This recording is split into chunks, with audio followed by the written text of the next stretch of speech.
Hello viewers, আজকে বলবো অবশ্যই ভিডিওটা আপনারা শেষ পর্যন্ত দেখবেন। হরিয়ানার পানিপথে কাজ করতে গিয়েছিলেন, ফিরলেন ভাঙা পা নিয়ে। কেন জানেন? বাংলা বলায় নাকি মেরে পা ভেঙে দেওয়া হয়েছে। হরিয়ানার পানিপথে পুলিশের মারে পা ভাঙলো।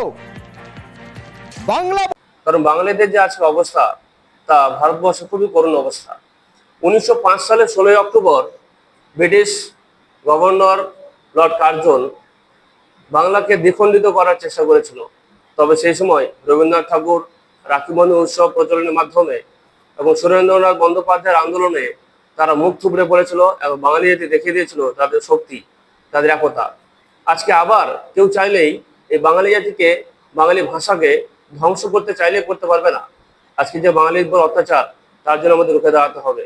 আমাদের দেখিয়ে দিতে হবে যে আমরা সেই বাঙালি জাতি যে সুভাষচন্দ্র বসুর মতো বীর যোদ্ধা ভারতবর্ষের জন্য উপহার দিয়েছিল, যে বিশ্বকবি রবীন্দ্রনাথ ঠাকুরের জন্ম এখানে হয়েছিল, যে বিদ্রোহী কবি কাজী নজরুল ইসলাম এই মাটিতেই জন্মগ্রহণ করেছিল।